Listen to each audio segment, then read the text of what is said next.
Today, we vaccinated 9.2 million people, and I want to thank everyone involved in this collective national effort that saw nearly 1 million people get vaccinated last weekend alone, or put it another way, 1 in 60 of all of the adults in the UK.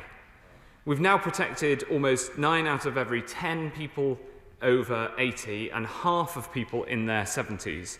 And I'm delighted that we've been able to visit every eligible care home, 10,307 in total.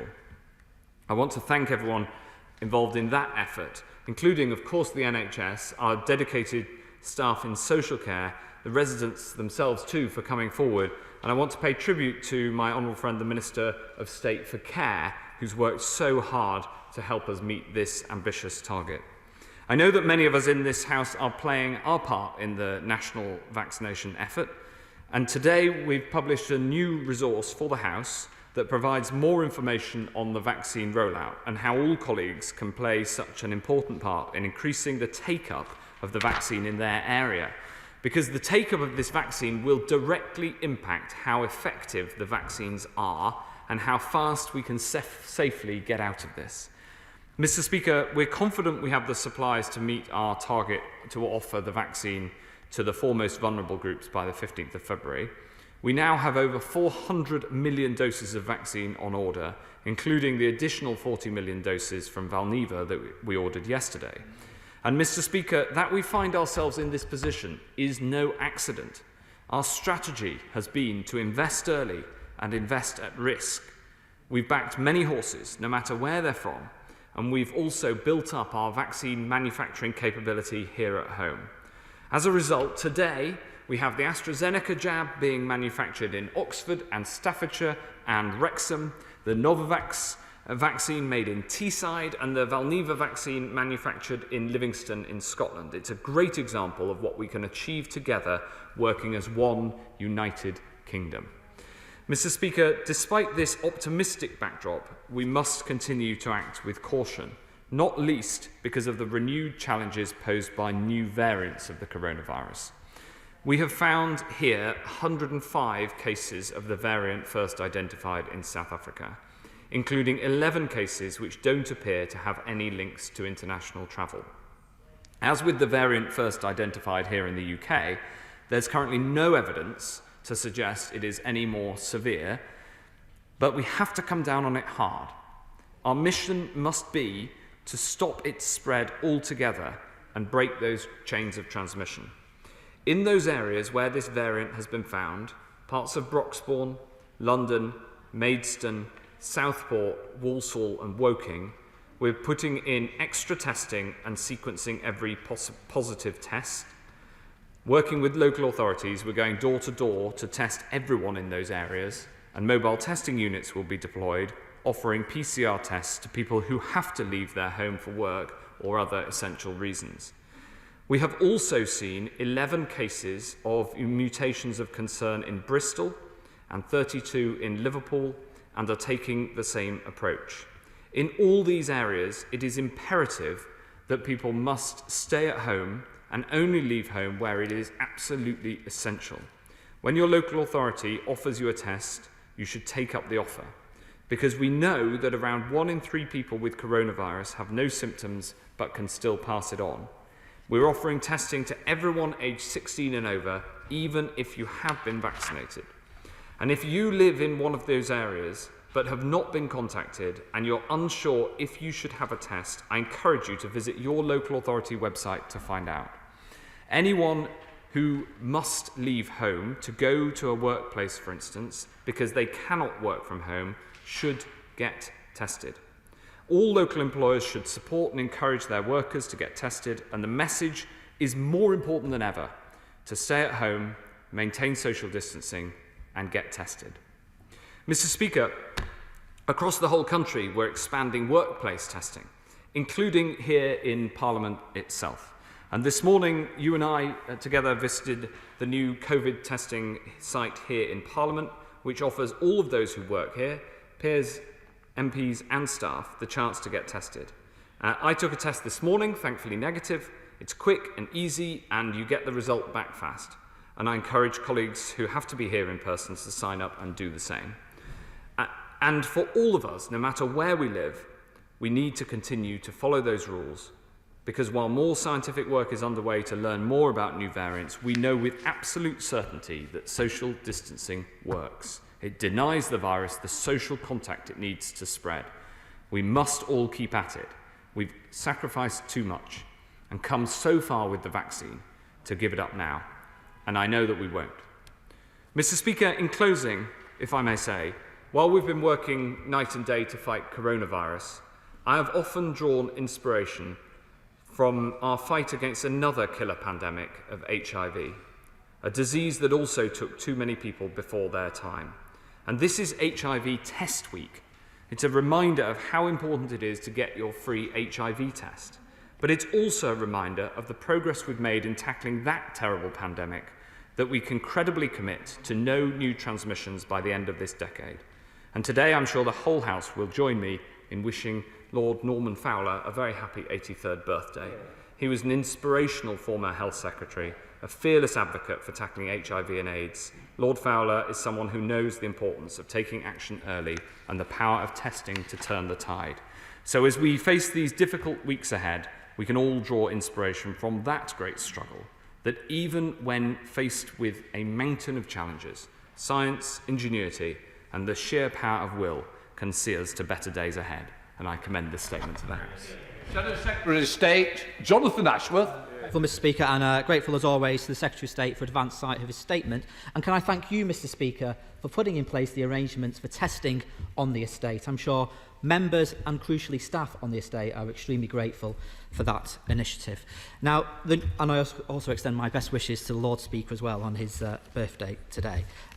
Now, the news that the South African variant has been identified in 8 different local authority areas is alarming and suggests significant community transmission. Can I just ask him to run through the timelines? Because when did these 11 cases test positive, and how long does the genetic sequencing take, and when was he told of these cases? And can these processes be made speedier? I'm told, for example, the Ealing case tested positive in late December. Now, these variants bring into focus the importance of border controls. Times Radio reports that hotel quarantine arrangements won't be in place until the 15th of February. Why the delay? And according to the Times newspaper, Sage warned 2 weeks ago tougher quarantine restrictions for everyone entering the UK were needed. The government disputes this interpretation, so will he publish the Sage minutes from 21st of January? I welcome the extra testing, but can I suggest he goes further? Because people move beyond their postcode boundaries. They go shopping. Many still have to go to work. Will he therefore roll out testing in neighbouring postcodes? He wants to come down hard on this variant, but isn't the lesson of mass testing, such as in Liverpool, that people are hesitant to take a test if they aren't compensated for any loss of income associated with self-isolation? We are fighting this virus with one hand tied behind our back, asking the low pay to go hungry in order not to spread the virus. Transmission chains won't be broken without decent sick pay and isolation support. We've seen the Kent B777 variant spread with speed. Now, Public Health England's latest technical briefing reports that the B117 sequences with the E484K mutation seen in the South African variant, and this has now been identified. This is very worrying because it's this mutation which is thought to be behind the partial vaccine evasion. Surely this suggests that further action is going to be needed. So, for example, Germany, Austria and France are recommending FFP2 face masks on public transport and shops. I mean, the chair of the Select Committee has also suggested this. Will he now review the evidence and look at this? And on vaccination, I again congratulate the NHS. Now, not all care homes have been vaccinated. Those with a COVID outbreak have not been vaccinated for understandable reasons. But could he tell us how many of these care homes are outstanding? And there have been reports of some care staff turning down vaccination. So can he tell us how many care staff have been vaccinated? And will he ensure the NHS collects data on the numbers turning down vaccination so we can target and overcome vaccine hesitancy more effectively. Public health services have an important role in tackling vaccine hesitancy. When will public health directors know their allocations for the next financial year? And Mr. Speaker, UNICEF have warned that children are not the face of this pandemic, but they risk being amongst its biggest victims. Now, I accept it was inevitable that schools would close given community transmission levels, but that doesn't make it any less devastating. We're depriving young people of social interaction, of play with their friends. Learning is not the same. Mental health problems are increasing. There'll be children in homes where there is violence or drink abuse or substance misuse prevalent. Children's health must always be a priority.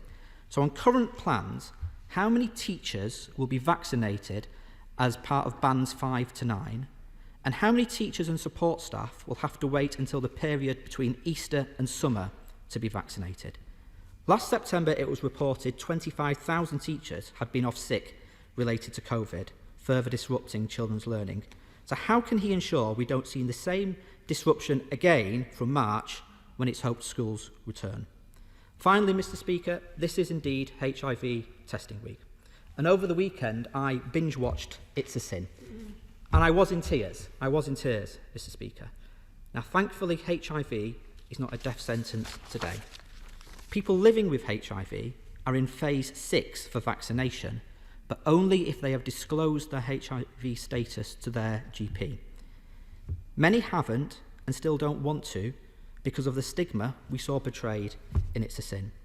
So will he ensure that people living with HIV are able to access vaccination at their HIV clinic? Secretary of State.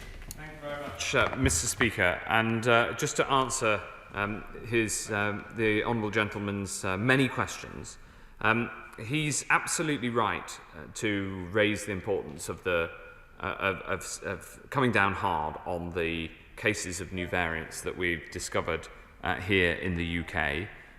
And these are cases that have been seen over the past 2 months.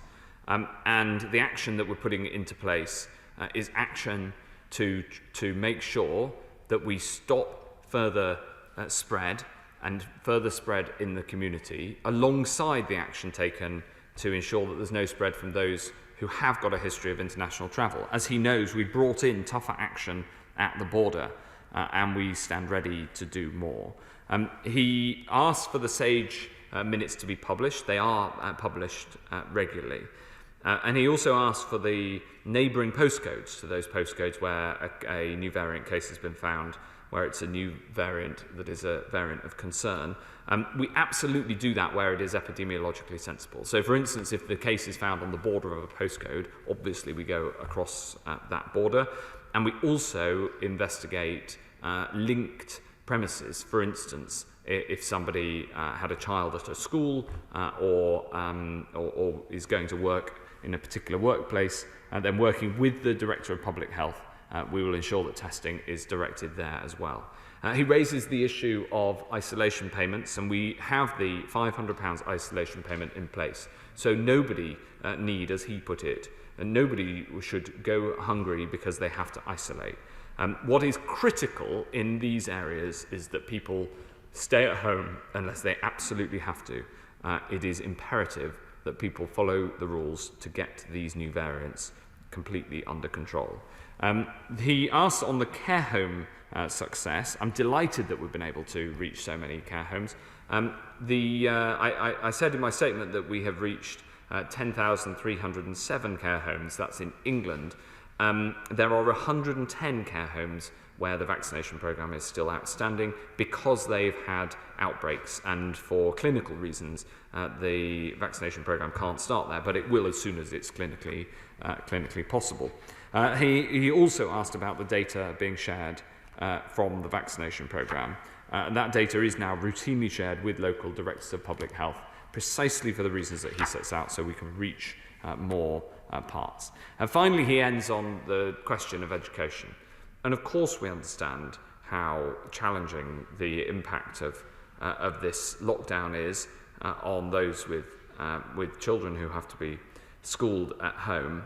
And that's why the Prime Minister has said that schools should be the first thing to open when it is safe and possible to do so.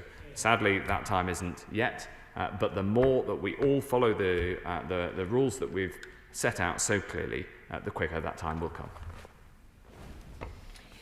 Video link to the Chair of the Health Select Committee, Jeremy Hunt. Thank you, Madam Deputy Speaker, and can I thank the Health Secretary for liaising with me on the issues in Surrey over the weekend, where the actions taken by him and the outstanding leader of Surrey County Council, Tim Oliver, are absolutely right. He mentioned that at the weekend we reached the milestone of offering the vaccine to everyone in care homes except for where there's been an outbreak. Does he agree that we should crown that tremendous achievement by making 2021 a year as significant for the social care sector as 1948 was for the NHS when it was founded, with a long-term financial settlement, implementing DIL not, and setting it up for the future with a 10-year plan? Well, Madam Deputy Speaker, my right honourable friend knows that we set out in our manifesto, committed in the manifesto, and were elected on a manifesto to resolve the long-standing problems in social care. The Prime Minister has set out to the liaison committee, of which he, of course, is a member, the timetable on which he hopes that we're able to deliver on that commitment. Alongside dealing with this pandemic, Madam Deputy Speaker, we are working to deliver our manifesto commitments, whether it's on social care or the 40 new hospitals or the 50,000 more nurses. And I look forward to being held to account by the Select Committee on those commitments. Video link to the SNP spokesperson, Dr. Philippa Whitford. Thank you very much, Madam Deputy Speaker. I would like to associate myself with the Secretary of State's comments on HIV Test Week.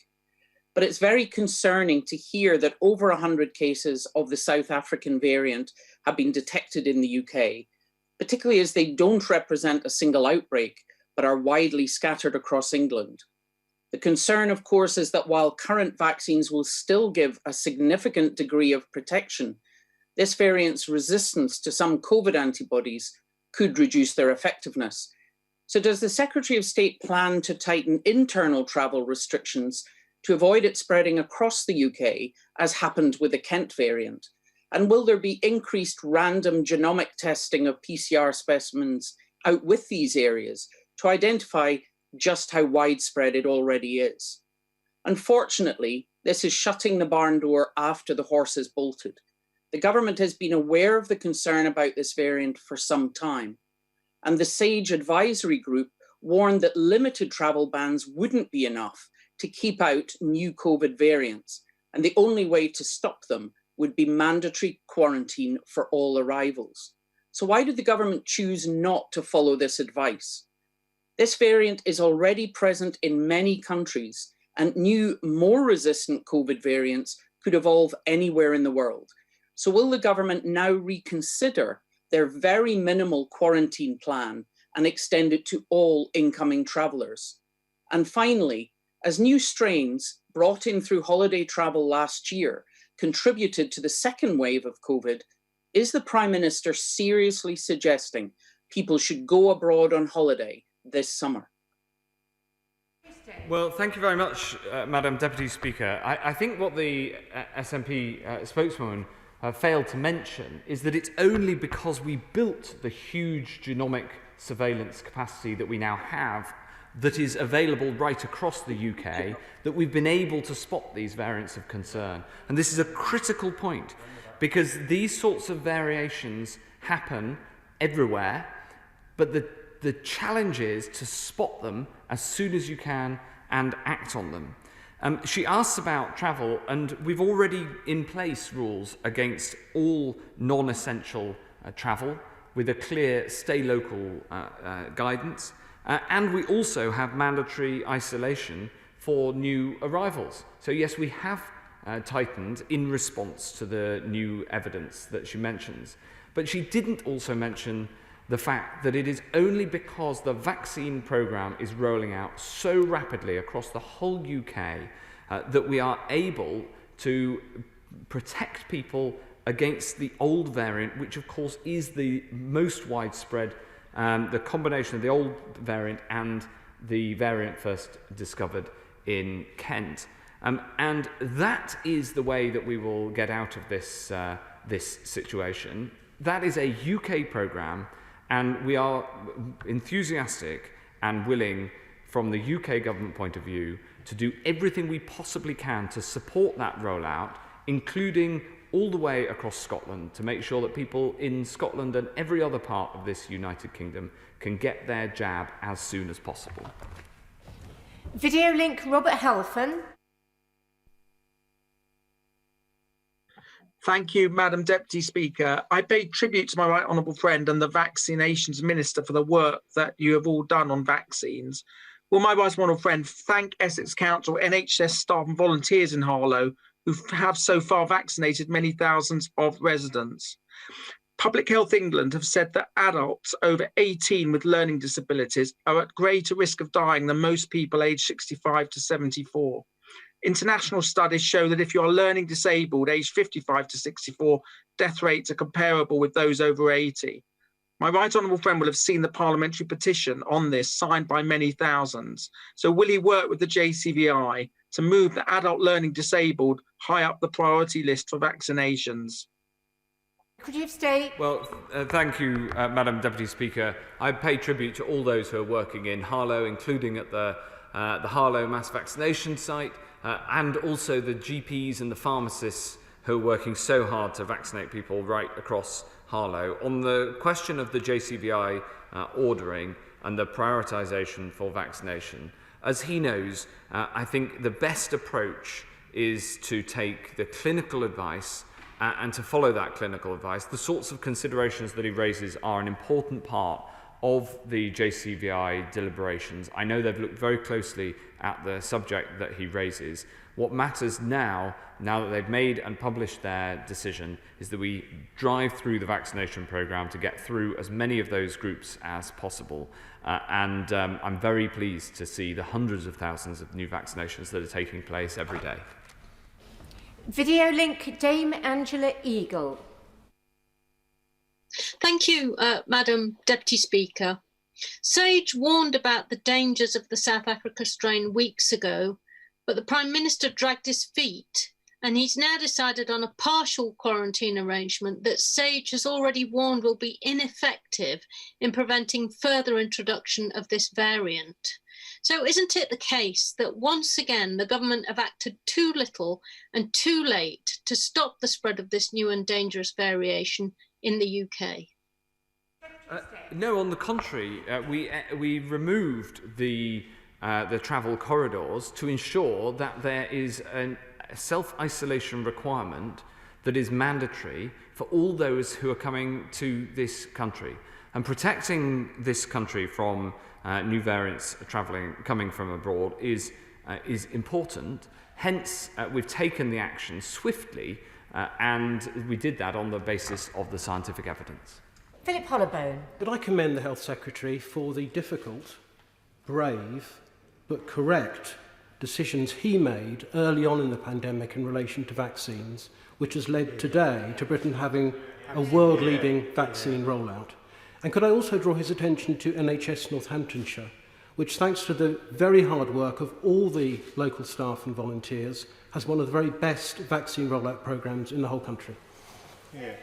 Yes, I've been watching the progress of NHS Northamptonshire, who are going great guns, and I know they're working incredibly hard. This doesn't happen by magic, it happens by hard graft, and especially the GPs and the pharmacists and the support teams and the volunteers who are doing such a great job in Northants. And I'm very grateful, Madam Deputy Speaker, to what my honourable friend said. We did take decisions at risk early, before we knew whether they were going to come off, knowing that we'd be criticised if it didn't work out, but that meant that we could get those contracts signed ahead of many other places, and it means that we will be able to deliver vaccines for UK citizens, and then, of course, play our part ensuring that everybody across the world can have access to this life-saving vaccine too. Video link Zara Sultana. Thank you, Madam Deputy Speaker. The government's catastrophic mishandling of the virus has meant that in the past month, there were over 32,000 COVID deaths in the UK, an average of more than 1,000 a day. In New Zealand, there was 0. In Vietnam, 0. Australia, 0. In Taiwan, there was 1. The difference, these countries pursued a zero COVID strategy, suppressing cases, saving lives, and reopening economies.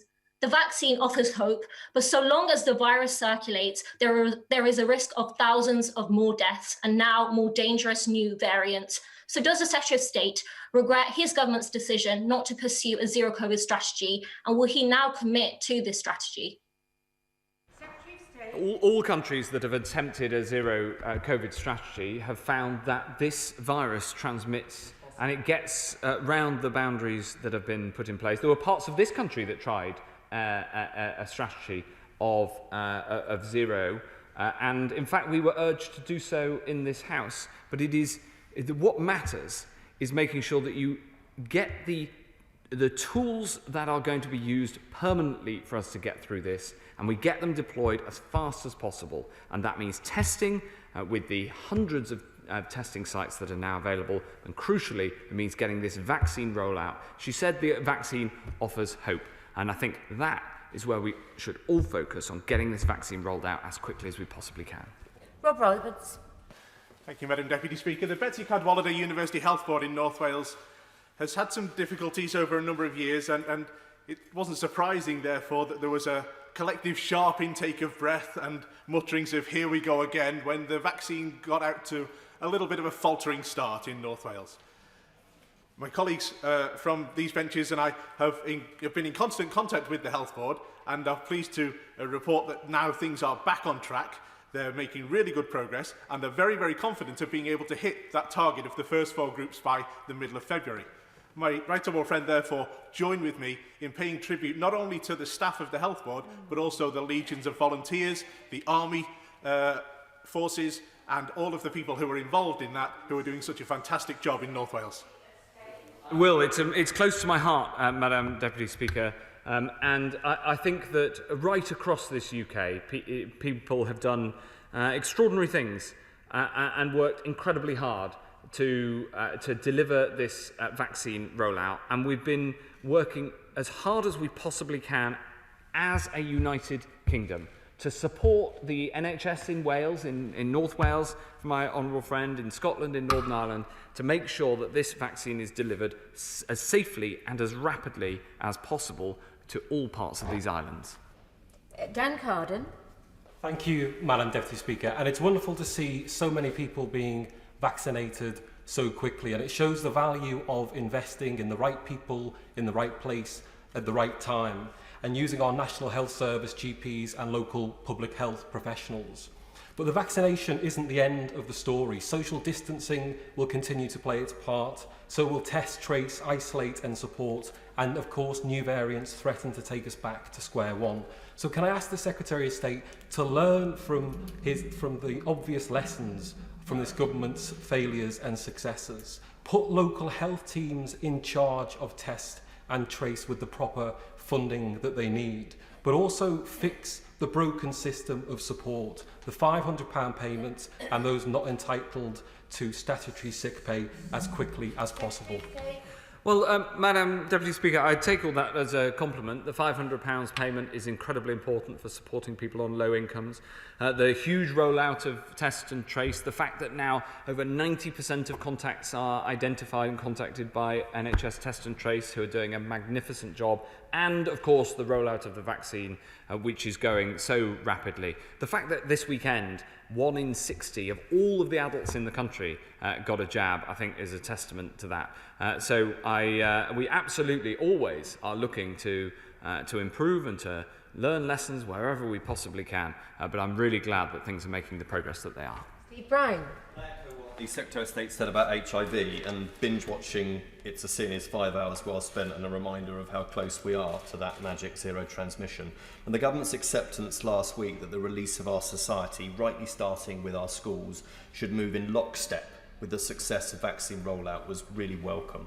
But can the Secretary of State assure parents that we will follow an increasing number of countries around Europe and indeed in the UK and stick to that as the vulnerable groups and those liable to overwhelm the NHS are protected? Yes, of course. Video link, Manira Wilson. Deputy Speaker. With the Prince's Trust reporting a record high of more than half of young people often feeling anxious, and some A&Es reporting daily seeing children coming in with self-harming and overdosing, it's clear that the pandemic is taking an enormous toll on children and young people's mental health and well-being due to school closures, family pressures, social isolation and bereavement.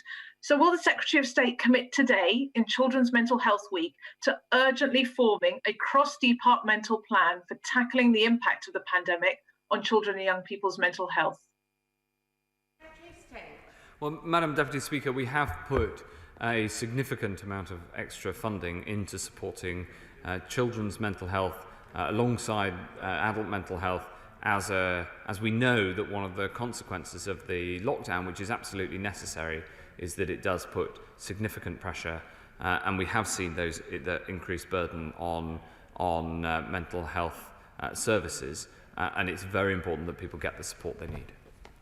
Mark Harper. Very much, Madam Deputy Speaker. Can I just add my congratulations to those that have been rolling out our vaccine? I listened carefully to what my colleague from Northamptonshire said, but can I just put on record my thanks to those in Gloucestershire, which as of last Thursday was the top performing part of the country, and Hereford and Worcestershire next door was the second highest performing, which kind of makes them the highest performing rollout in the whole of the Western world. So can I thank the Secretary of State for his help and that fantastic performance. Can I just take him back to his answer to my honourable friend, the member for Winchester? The whole point of this vaccine rollout is to make sure that we protect the vulnerable, reduce the death toll, and reduce hospitalisations and the pressure on the health service. Given the vaccine rollout's going so well and ahead of where I suspect the Secretary of State thought it would, can I ask him to confirm that on March the 8th, when we start seeing schools going back, that it'll be those two metrics, deaths and hospitalisations, as they fall, which will guide the reopening, not just of schools, but of the rest of the economy? Thank you very much, Madam Deputy Speaker. Well, the Prime Minister has set out 4 metrics that we will follow. Deaths and hospitalisations are 2 of them, and they are both incredibly important. We expect deaths to fall faster than hospitalisations because you tend to get, because older people who are higher up in the right cohorts by the JCVI are more likely to die by a greater degree than they're more likely to use hospital beds. And then the other 2 considerations are that we don't see further new variants that put all this at risk, and of course that the vaccination programme rolls out well. I wouldn't say that the vaccination programme is ahead of plans. I would say that it is on track. I make no further claim than that. Jim Shannon. I thank the Secretary of State for his and his department's wisdom and forethought for securing the vaccine for all of the United Kingdom of Great Britain and Northern Ireland. Better together. Always say that, but it's the truth. As some members will remember, the last smallpox outbreak in the UK was in the 1970s and was combated by health workers going door-to-door testing. I understand the rationale behind this decision, but can I ask the Secretary of State, what discussions have been had with the Treasury to secure additional financial support to enable each devolved administration to carry out similar schemes if the need arises in every part of the United Kingdom of Great Britain and Northern Ireland? Yes, thus far we of course stand ready to put in place financial support for the devolved nations, should that be needed, in order to tackle outbreaks like this. We have a constant conversation with the devolved authorities, and I speak, for instance, to Robin Swan, the Health Minister in Northern Ireland, on a regular basis. I was talking to him on Saturday morning about supply of vaccines, as the honourable gentleman might imagine. So it is something we work very closely together on. But the fundamental point that he makes, Madam Deputy Speaker, is absolutely right, that it is by working together as one United Kingdom that we're managing to do this on vaccines.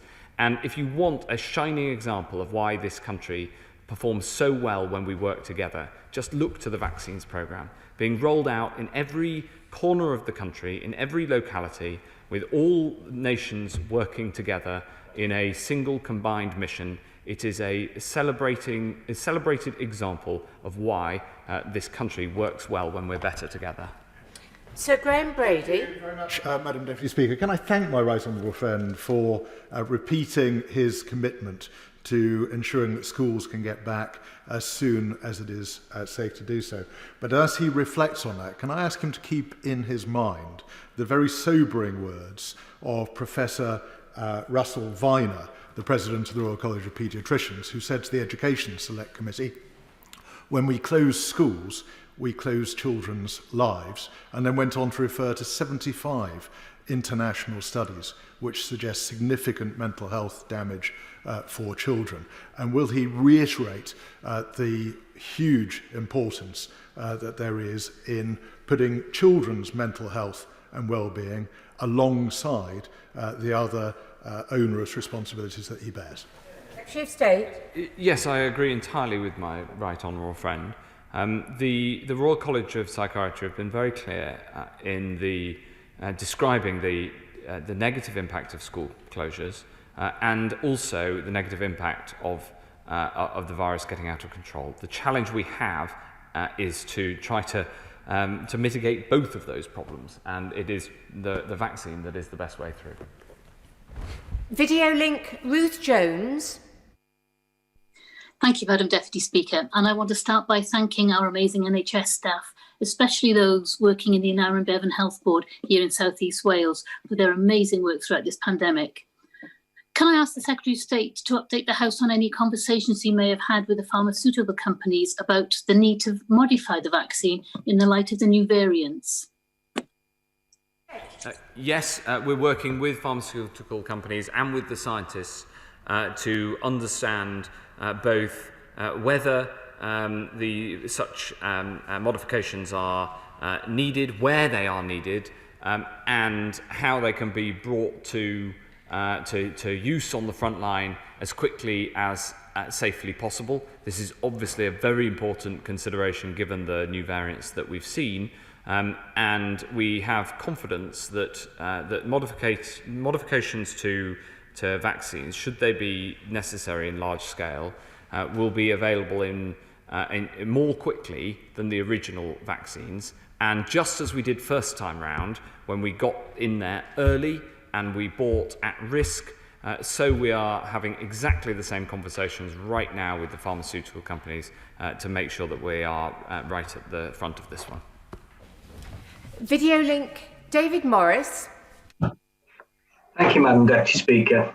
Madam Deputy Speaker, there have been scare stories in Lancashire of a shortage of vaccines due to these vaccines being diverted elsewhere in the country, causing this shortage and perpetuating further urban myths.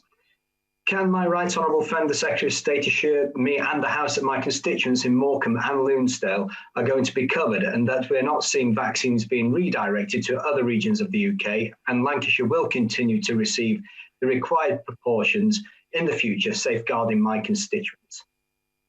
Yes, I can give my honourable friend that absolute assurance. Of course, the supply of vaccines is the rate-limiting step. And we've seen from some of the things that have happened over the last week just what the strain is on vaccine supply. And some weeks the supply is higher than others. And you can see on the website the daily move in the overall supply across the country as a whole. But Lancashire will get its fair share. It will get enough to be able to deliver the target of the offer to everybody in cohorts 1 to 4 by the 15th of February. I've looked very closely specifically into the figures for the North West, and the North West is getting its fair share. And the reports circulating on the internet do not come from credible sources, and I can hope that I can give my honourable friend that assurance. Video link, Clive Efford. Deputy Speaker, I would like to add my congratulations to the workers in the NHS who are delivering the rollout of the vaccine. Reopening schools is going to be a major step towards returning to some form of normality, particularly for the young people. But the presence of the new variant is likely to create some anxiety amongst staff. And so in order to minimise the disruption to education when we return and create some confidence amongst the staff when that moment comes when they're asked to go back into schools in large numbers, does the Secretary of State agree that we should be now planning to vaccinate staff members of schools, and to do so, if at all possible, before half term, if not during? Well, the challenge with the proposal that the Honourable Gentleman puts forward is that vaccinating those who are not as vulnerable to this disease before those who are more vulnerable means that you are essentially increasing the overall clinical vulnerability to this disease. I'm glad that the Honourable Gentleman, the member for the Labour front bench opposite, did not raise this issue from the health part of the Labour front bench. I know others on the Labour front bench do. But we do have to follow clinical order of priority, because my priority is saving lives. Video link, Julian Sturdy.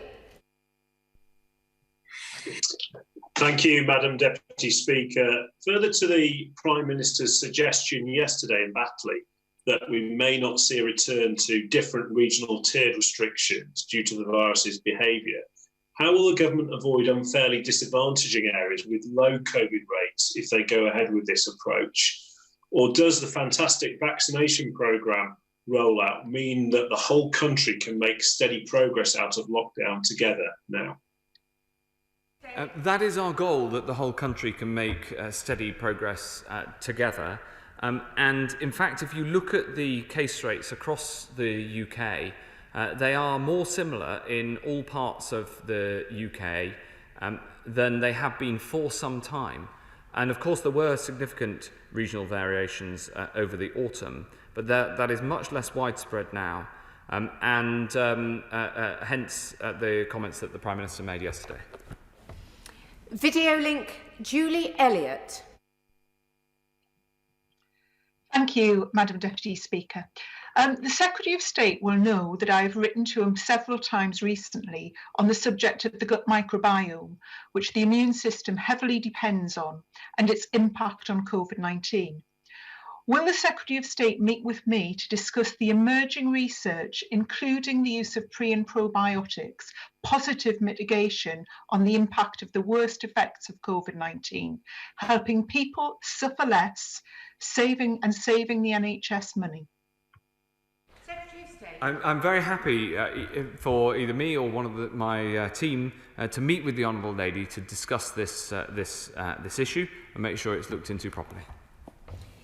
Video link, Dr. James Davis. Thank you, Madam Deputy Speaker. Development, production and rollout of vaccines in Britain is increasingly envied across the world. Hancock factory in North Wales playing its part in the process. What plans does my right honourable friend have to increase the production of vaccines in the UK further, both to meet our own needs and to allow us to assist our friends in the Republic of Ireland and elsewhere?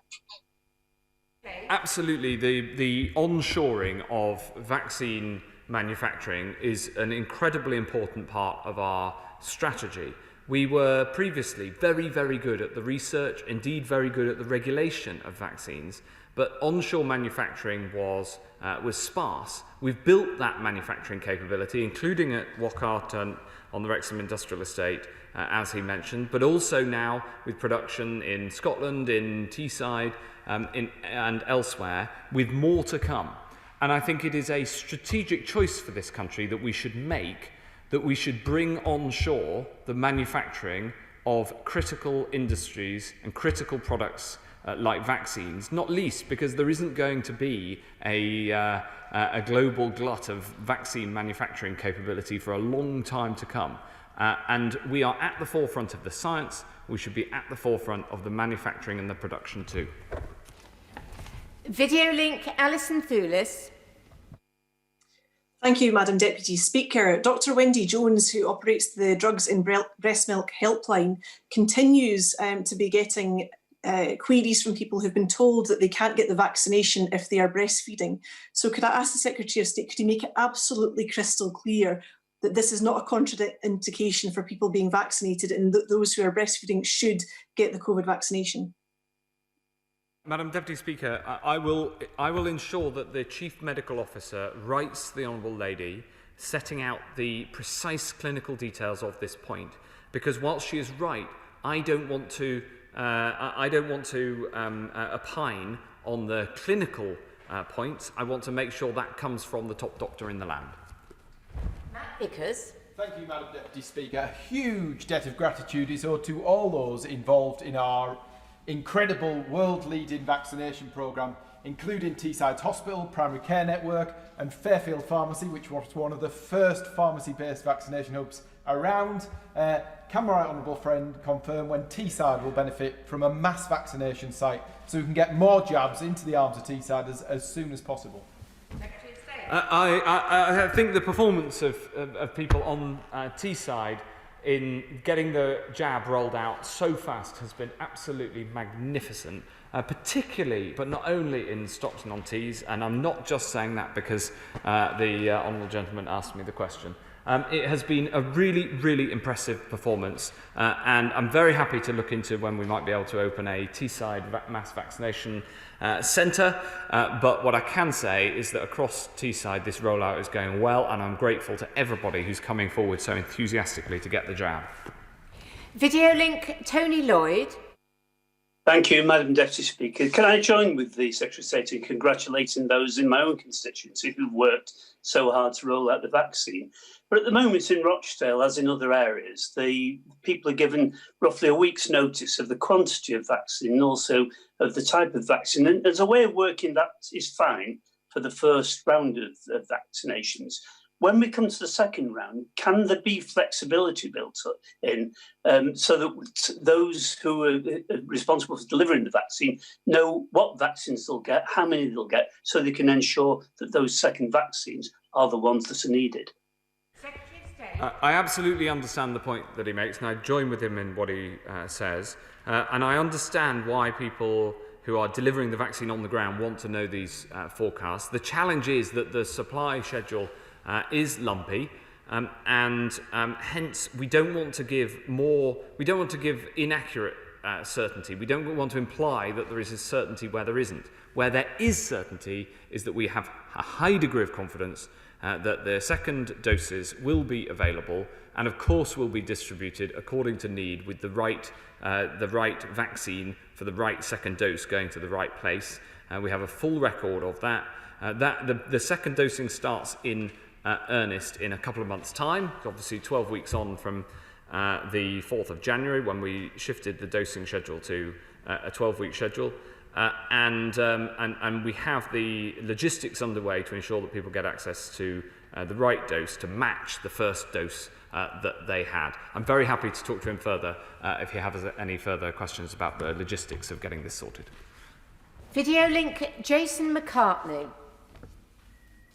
Thank you, Madam Deputy Speaker. Over 400 people were vaccinated at the new pharmacy-led vaccination centre at Honley Village Hall yesterday. And the new vaccination centre at the John Smith Stadium in Huddersfield is also open too, as Yorkshire continues to lead the way with the vaccine rollout. Will my right honourable friend join me in thanking our NHS, the independent community pharmacy involved, and our wonderful community volunteers who are all part of this great national effort? So will, Madam Deputy Speaker, the vaccination effort in Yorkshire has been absolutely fantastic, and right across Yorkshire, from West Yorkshire, where my honourable friend represents, including in South Yorkshire, Madam Deputy Speaker. Yorkshire has just absolutely pulled this one out of the bag, and we're going to deliver on that offer to everybody in the top 4 vulnerable categories by the 15th of January, just under 2 weeks, and then we're going to get on and vaccinate all the others who are in the vulnerable cohorts. I know it's hard work, but it's also so uplifting. And I'm really, really glad to see that happening right across Yorkshire. Video link, Tonya Antoniaza. Madam Deputy Speaker, in answer to my written question to the Home Office, I was informed that Border Force do not hold records of the number of staff that have tested positive for COVID-19 in the last 12 months. We've seen the DVLA in Swansea unable to give the Transport Select Committee the correct number of staff who tested positive for COVID-19, let alone a breakdown by department. What conversations is the Secretary of State having with his Cabinet colleagues and government agencies to ensure the safety of essential civil servants who are unable to work from home. We are having these conversations all the time. In fact, I spoke to both the Home Secretary and the Transport Secretary about this issue yesterday, ensuring that we have widespread workplace testing available for all civil servants right across the UK. Nusrat Ghani. Deputy Speaker, I come with good news from Wilden. The vaccination programme is working at a fantastic pace in my care homes and across the constituency, and I'm coming with thanks to my right honourable friend and to his leadership, and that is coming from lots of people across Wilden, so thank you so much. But a minister's job is never done. So now I'm being flooded by messages from parents and grandparents and teachers. They want no more further delays to school openings, so any assurances will be welcome. And can I ask my right honourable friend, because we know that the lockdown has had an impact on our children's mental health and educational attainment, is research being undertaken in the department so we can be ready to offer full wraparound care when lockdown is over for our young people? Just before the Secretary of State answers, just a gentle reminder that we've still got almost 25 people to go, so probably brief questions and answers. Secretary of State.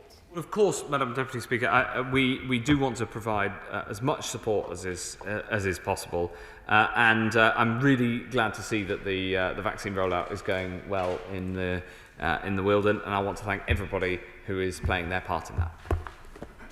Video link, Ben Bradshaw. Why doesn't it make sense, Madam Deputy Speaker, for teachers and other essential frontline workers to be vaccinated before perfectly fit and healthy people like us, Madam Deputy Speaker, in their 60s? Because, Madam Deputy Speaker, people in their 60s are more likely to die from COVID than people who are younger. Adam Afriri. Thank you. Thank you very much, Madam Deputy Speaker. Our world-leading vaccines programme will mean that deaths and hospitalisations for serious ill health will fall massively, probably to normal levels, by about the 8th of March, when the top 4 priority groups are vaccinated. And our top priority must be, and I'm glad to hear the Secretary of State confirm it, to open our schools first and then move on. Because our parents are desperate to have the schools opened, the teachers want the schools opened, the businesses want the schools opened, and God bless them, even our children are desperate to have the schools opened. So will my right honourable friend confirm that schools will be the first to reopen on or before the 8th of March? I can confirm what the Prime Minister has set out, that the schools will be the first in the queue for reopening, and we will consider the data in the middle of this month, and my right honourable friend the Prime Minister will set out a statement after that, and we will give 2 weeks notice, and so the schools will not open before the 8th of March, and of course we'll look at the data as I set out in the previous answer. Video link, Kyle Williams. Thank you.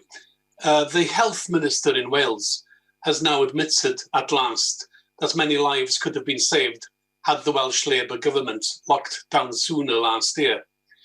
Madam Deputy Speaker, does the Secretary of State also believe that an earlier general lockdown in England would have saved many lives? And if so, how does that belief inform the quarantine and lockdown decisions his government now faces? Well, we have taken action very rapidly when we've seen rises in cases.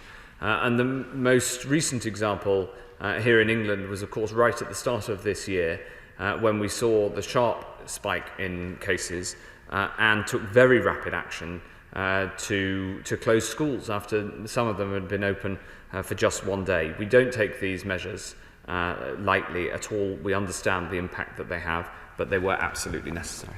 Thank you very much, Madam Deputy Speaker. Can I congratulate my right honourable friend and the entire team for doing such a phenomenal job in rolling out this life-saving vaccine right across the country. But it's not in our interest or indeed our character, to become a vaccinated island. We both have the means and the desire to help others who don't have such advanced public health infrastructure systems such as us. And I know that we're heavily involved in COVAX and Gavi in encouraging global vaccine disbursement, But could I invite the Health Secretary to go a step further and work with the Defence and Foreign Secretaries in allocating overseas funds to create an international vaccination task force, utilising our RFA Argos, our hospital ship and other military assets to practically assist with the international rollout of vaccines to developing countries. The UK set an example by stepping forward during the Ebola crisis. I hope we can do the same again today. I'd be very happy to talk to my right honourable friend, the Defence Secretary, about this idea, because we are leaning into the global vaccination effort, not just with the funding that he mentioned to COVAX and Gavi, but also with practical support, including, of course, the Oxford vaccine itself, which is the most deployable vaccine and the only vaccine currently being used that has been distributed at cost. AstraZeneca took the decision to license the Oxford vaccine at cost right around the world, rather than making a profit on it, and I think they should be commended for that. Video link Chi Onwara. Thank you, Madam Deputy Speaker. 1 year after the UK's first COVID patients arrived at Newcastle's Royal Victoria Infirmary, I know the Secretary of State will want to join me in congratulating Newcastle's NHS staff, GPs, public health professionals, volunteers, and all leading the way in vaccinating so many so quickly. And will he agree to reward such success by handing more resources and control over the failing test and trace programme to local public health teams who are closer to communities and can better understand local transmission chains and need to, if we are to get the virus under control? Secretary of State. Yes, absolutely. Local authorities are critical to this, and we're working with directors of public health as part of the effort. Video link Mark Eastwood. Thank you, Madam Deputy Speaker. Yesterday, I had the pleasure of meeting the Prime Minister at the Al Hikma Vaccination Centre to highlight the importance of people from local communities accepting the offer of a vaccine. What message could my right honourable friend give to the people of Dewsbury, Mirfield, Kirkburn and Denby Dale, who may be thinking twice about having an inoculation when given the opportunity?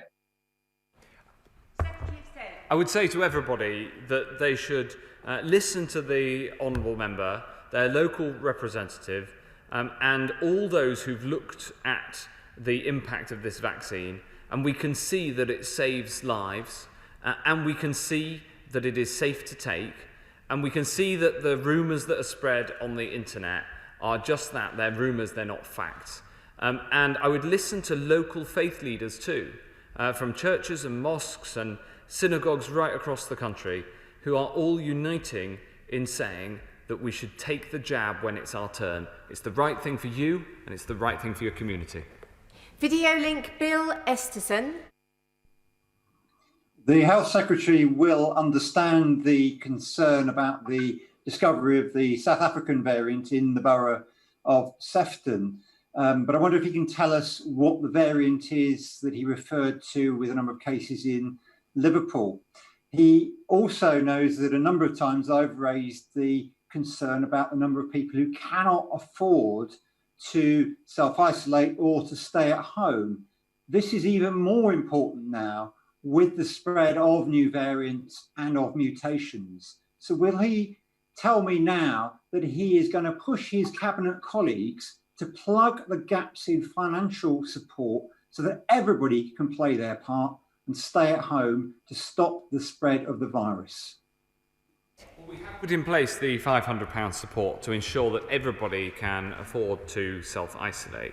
On the question of the South African variant that has been discovered in Southport, I would say that we are putting in place very significant action with the local authority to try to isolate that case and any spread, and it is vital that all members of the community play their part, stay at home and get a test when it's offered by the local authority. And there's more information on the Sefton website, and I will pay tribute to the MP for Southport, our colleague who wasn't able to get on the call list, with whom I've been corresponding on this, and he's been playing an important part along with the Honourable Gentleman.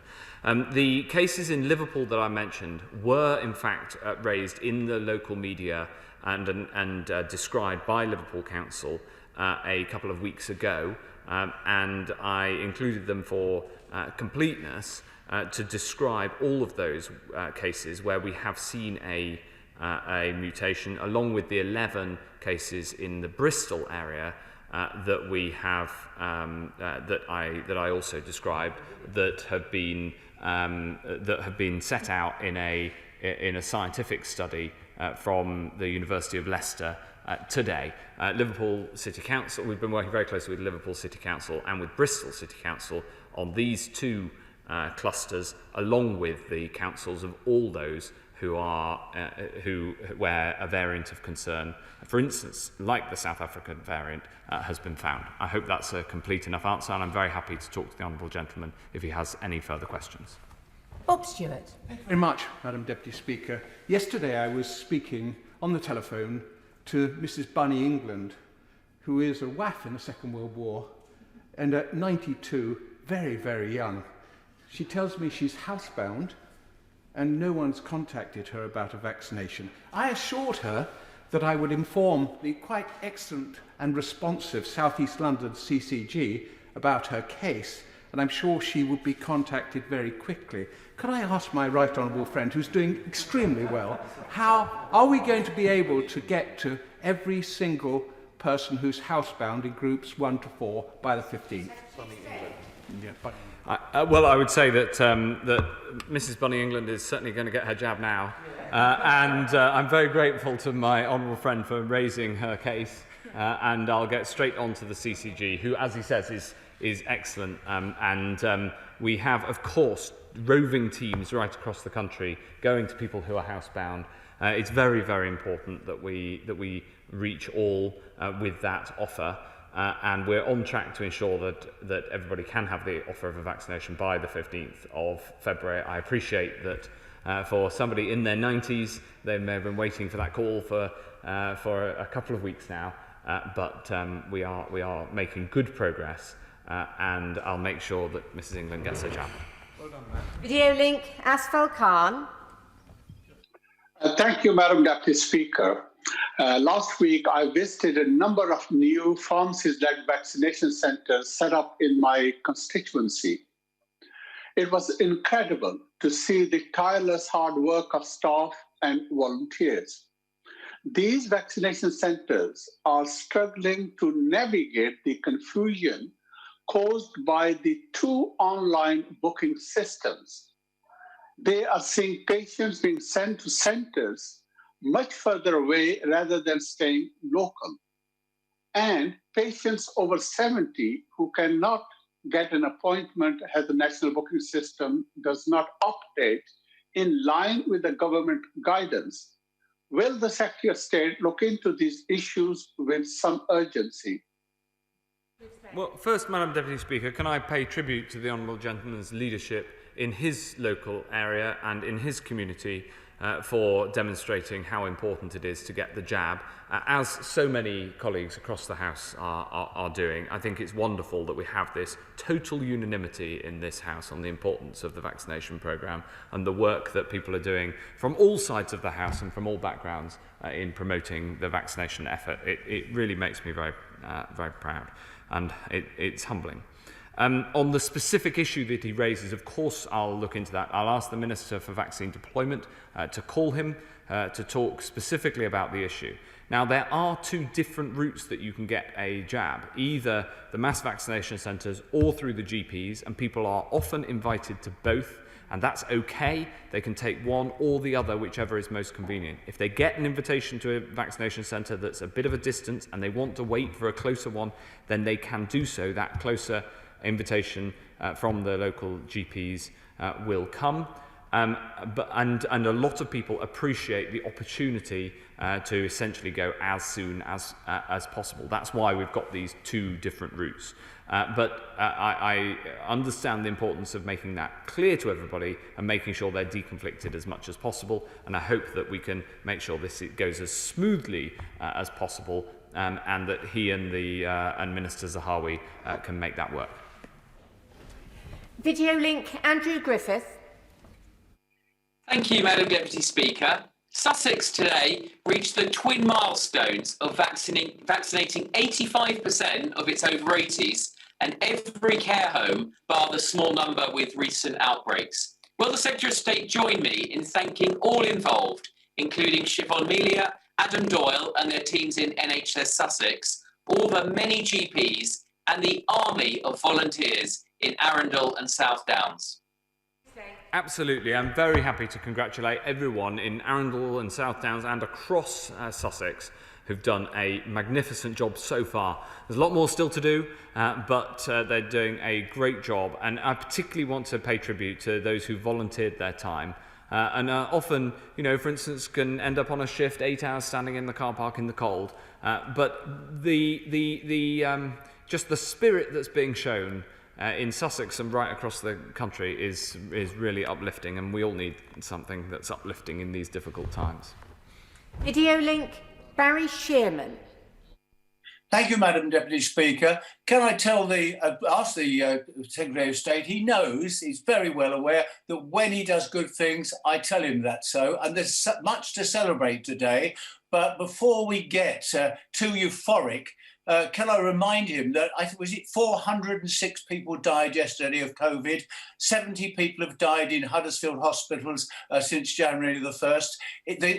The fight is still on, but the team working in my constituency and beyond is brilliant. But will he please, they're all keeping to the rules, will he stop the Prime Minister breaking all the rules, going around the country and stirring up discontent? He was doing so well, Madam Deputy Speaker. I agree with all of what he was saying until the last bit. Of course the Prime Minister's going to go around the country and thank people for what they're doing. We've just heard from our colleague from Dewsbury about the very positive impact that the Prime Minister had on his visit to Dewsbury. I know that people across Scotland were very enthusiastic to see the Prime Minister visiting Scotland to say thank you to those working in the labs on the testing and on the vaccinations. Maybe the Prime Minister will come to Huddersfield, to the brilliant vaccination centre that they've got there, and if the Prime Minister can't make it, then maybe I should come to go with the Honourable Gentleman to say a great big thanks. Travelling around the country to thank people for their efforts is an important part of keeping the nation going in these difficult times. Video link, Mark Pawsey. Thank you, Madam Deputy Speaker. And more positive news, because among the 500,000 vaccinations provided across the country last Saturday were 750 at Lockhouse in Rugby, where over 11,000 have already been given, and priority group risks 1 to 4 will be completed ahead of schedule by this time next week. Will the Secretary of State thank the GPs and everyone involved in this achievement, and in particular the 100 or so volunteers at the site who've turned out for long shifts in all weathers, led by the Inspirational Centre manager, Geeta Natarajan. And I wonder if you could just say a little more about the steps being taken to ensure that the second dose of the vaccine will be the same variety as the first. State.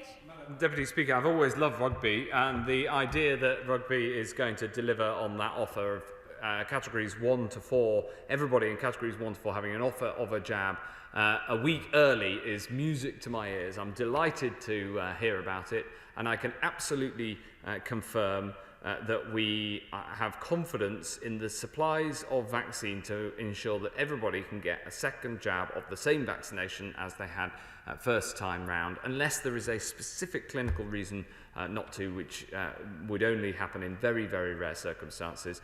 The plan is you get the same jab second time round as you got first. Video link, Chris Stevens. Thank you, Madam Deputy Speaker. According to the Global Institute's high-income countries, representing 16% of the world's population, currently have around 60% of the vaccines that have been purchased so far. So can the Secretary of State tell us what plans the government has to start sharing supplies with low and middle income countries, and if he can share with us the government's plans and an international approach.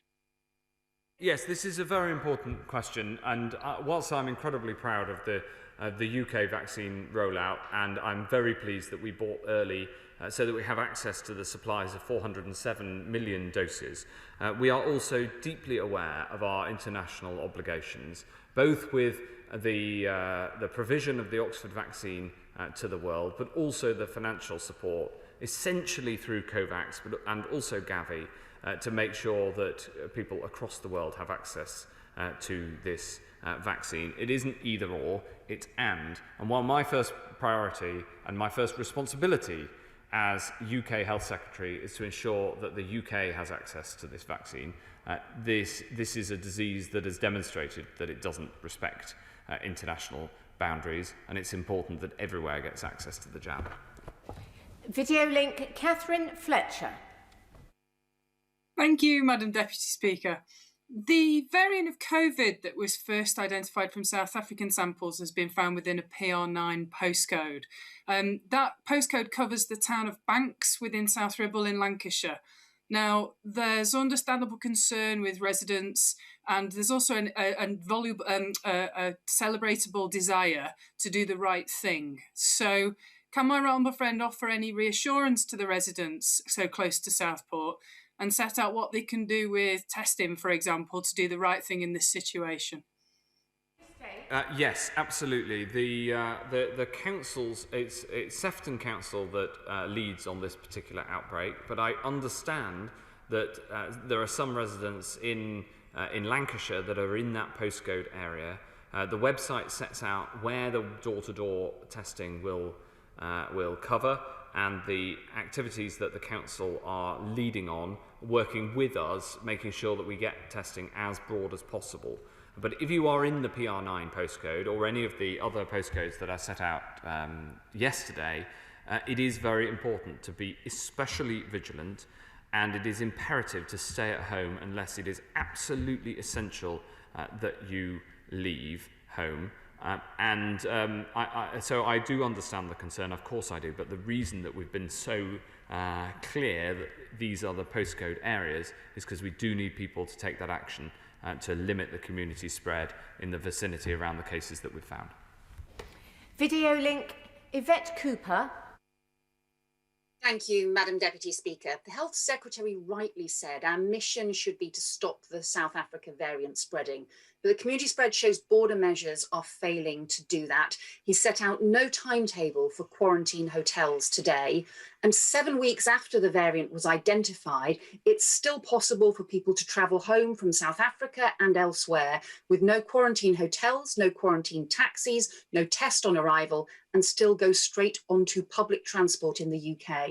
Why is that still allowed, and how long is he going to allow it for? Well, as the Right Honourable Lady knows, we've brought in very significant measures at the border to control the arrival of those from countries at risk. For instance, South Africa and other Southern African nations, nations around Brazil and also Portugal. And the self-isolation requirements that she mentions are absolutely critical, but we also are, of course, looking at what further measures are necessary. Video link, Martin Vickers. Thank you, Madam Deputy Speaker. The rollout of vaccines in North and North East Lincolnshire is going extremely well, and I'm sure my right honourable friend will want to join me in congratulating all those involved for their magnificent efforts. Could I follow on from earlier questions about the housebound?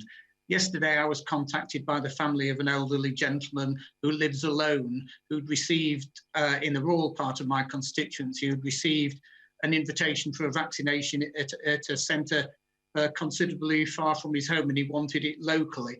I appreciate that there is a follow-up, but that initial letter can cause confusion for a number of people. Can my honourable friend do all he can to assure me that the follow-up letter inviting them for a local vaccination comes swiftly after that first one? Yes, I'm very happy to work with my honourable friend. And maybe the best thing is if I ask the Minister for Vaccine Rollout to call him straight away to ensure that his constituent gets the vaccination as locally as possible. But I also take on board his broader point, because it's not just about this constituent, important as that is, but it's about making sure everybody can have the vaccine as locally as reasonably possible. We also do, though, need a local voluntary effort, which is happening in so many parts of the country, to help elderly people to be able to get to a vaccination centre.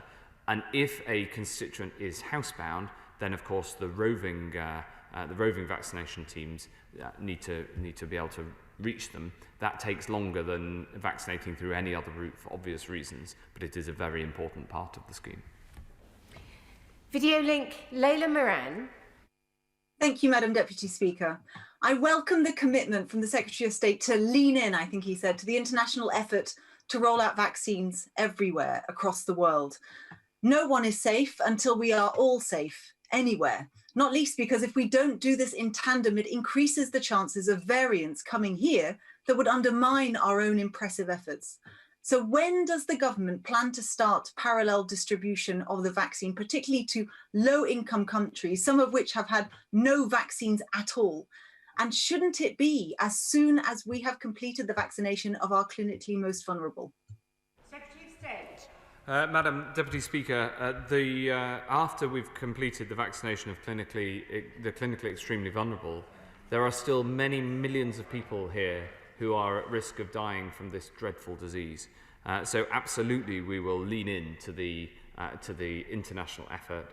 Thanks to the fact that we didn't choose to join the EU scheme, we are of course far further ahead than we would have been otherwise, as she knows. And we will play that vital role internationally. But she'll also understand why it is so important that we fulfil our first duty to keep people in the UK safe. Video link, Faye Jones. Thank you, Madam Deputy Speaker. It's been a privilege to be one of the volunteers at my local vaccination centre in Bilthwell, and I commend Powys Teaching Health Board and all the vaccination staff for their efforts. But currently residents in Ustragynlais, the largest town in my constituency, have to travel over 50 miles to get their jabs. As a result of this, the local GP is working almost around the clock to ensure people who can't travel can get their vaccines. As well as thanking everyone involved in delivering the vaccine in Brecon and Ravensshire, would my right honourable friend confirm that the rollout is an agile system and that the government will not let the challenge of rural areas impede our progress? Yes, across England we have set the goal of having a vaccination centre within 10 miles of where anybody lives. It is harder in the more rural parts, like her constituency, of course, and we are absolutely willing to support the Welsh NHS in delivery locally, and in fact the British Armed Services are involved in support of the rollout across Wales as they are in England. So I'm very happy to meet with her and discuss what further we can do to make sure that people can get the vaccination as easily and closely as possible in her sparse and very beautiful constituency. Liz Twist, video link. Thank you, Madam Deputy Speaker. A new research paper published today by Newcastle University demonstrates the link between poor mental health and welfare support. And this pandemic has particularly tested the mental health of so many of us. So will the Secretary of State urge the Chancellor of the Exchequer to keep the £20 universal credit top-up after March and to extend it to those on legacy benefits so that the mental health of those on benefits is not affected even more? Secretary of State. Thank you very much indeed. I'll take those representations to my Cabinet colleagues, Madam Deputy Speaker, as I know they're working hard to make sure that everybody gets the support that they need. Video link, Sir David Evanet. Thank you, Madam Deputy Speaker. The rollout of the vaccine across my borough of Bexley has been very successful today, and I congratulate all involved. Can my right honourable friend note that the NHS information and cooperation across our area of South East London has been absolutely superb. Will he confirm, though, that the second doses of the vaccine will be delivered on time, including to the housebound? Secretary of State. Yes, the second doses are incredibly important, and whilst the time from the first dose to the second dose is 12 weeks, it doesn't make it any less important that we have the vaccines ready, and we've got a high degree of confidence that they'll be there. And we are already planning for the rollout of the second doses because we know when each of the second doses becomes due because it's 12 weeks after the first dose. So that planning is in hand and frankly, compared to most of the planning that we've had time to do in this pandemic, 12 weeks is an absolute age. Video link, Rachel Hopkins. Thank you, Madam Deputy Speaker. The Joint Committee on Vaccine and Immunisation immunisation states that the implementation of the vaccine should also involve flexibility in vaccine deployment at a local level with due attention to, amongst other things, mitigating health inequalities. So will the Health Secretary outline whether his department believes that homeless people who have complex health conditions due to their accommodation status should be prioritised for vaccination? Yes, I'm working with the Community Secretary on a specific programme for the rollout of the vaccine to people who are homeless. Video link, Sir David Amos. I very much associate myself with my right honourable friend's remarks about the noble Lord Fowler, who of course was in charge of the combined Department of Health and Social Security. And whilst I applaud the government's very wise decision not to sign up to the EU vaccination procurement programme, when I visit Highlands Vaccination Centre tomorrow, will I be able to reassure my constituents that they will still receive their second dose of the vaccine on time now that we have left the European Union?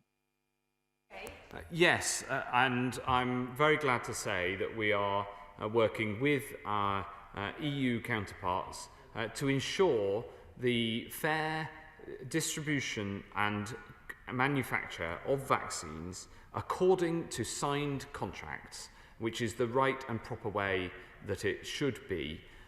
Thankfully, we signed those contracts early and we made sure that we got solid contracts to deliver the necessary doses to the UK, and I look forward to those being delivered on, and I have assurances from all quarters that is what is now going to happen.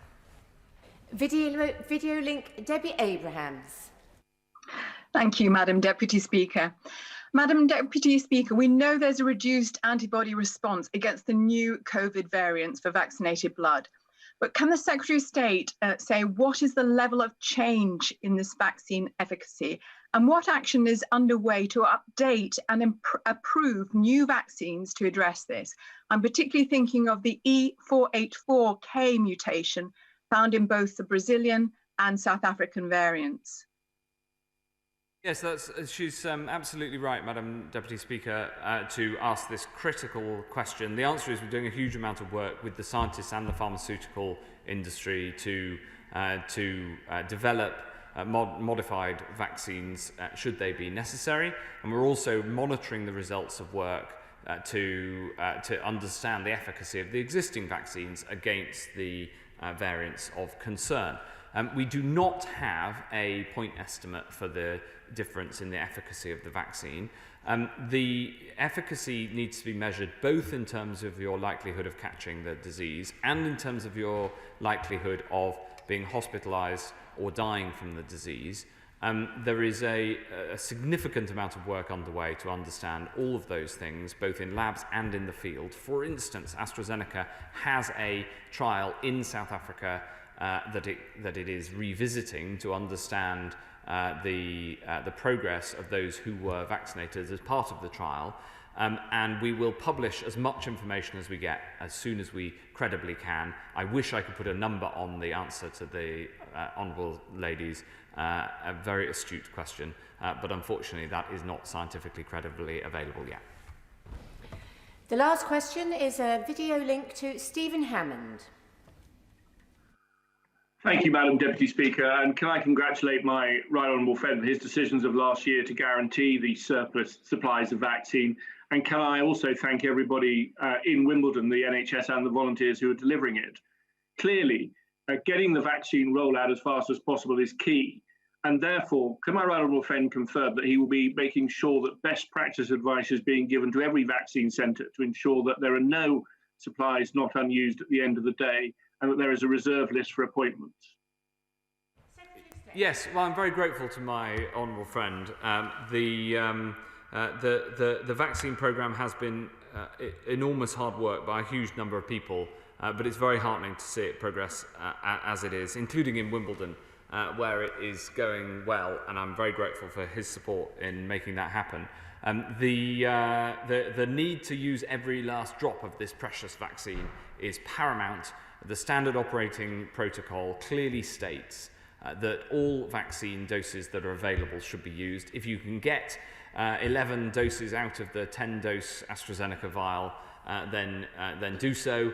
It's now standard practice to get 6 out of the previously 5-dose Pfizer vial, and you should have a reserve list of people in categories 1 to 4 to be able to call up at the end of the day if there's any spare. But the most important thing is that if vaccine is going off, if it's coming to the end of its time that it's been out of the freezer for the Pfizer jab, then it should be used in all circumstances. We need to use every last drop, Madam Deputy Speaker. I thank the Secretary of State for his statement, and we'll have a 3-minute suspension for cleaning.